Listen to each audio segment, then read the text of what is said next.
On this day in 1970, Rep.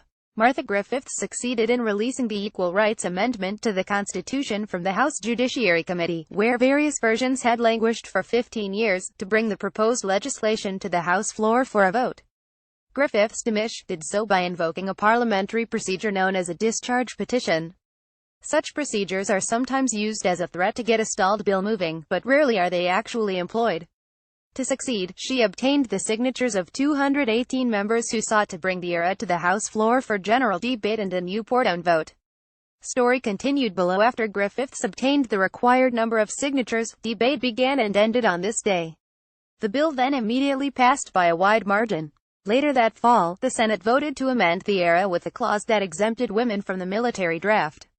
Griffiths and other congresswomen fought against the amendment.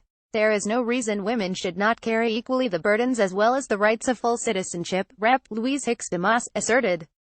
Indeed, she added, most are willing and eager to do so. Despite Griffiths' efforts, the amendment effectively killed the ERA bill. The legislative process needed to begin over again in the next Congress. In the ensuing Congress, the ERA legislation, now bundled in the form of a joint resolution, again cleared the House, by a vote of 354 to 24, with 51 members not voting.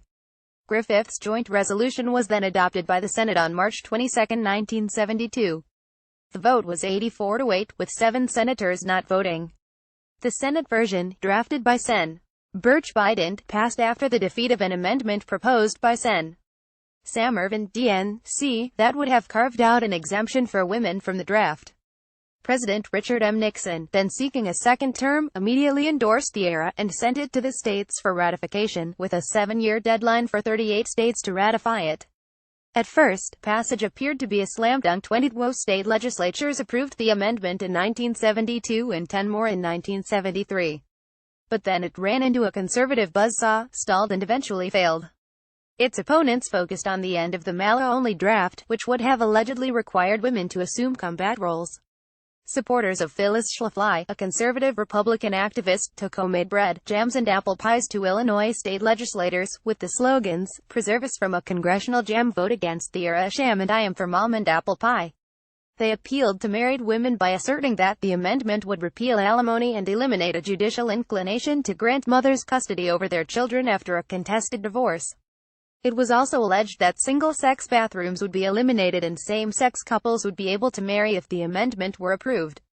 Source: www.history.house.gov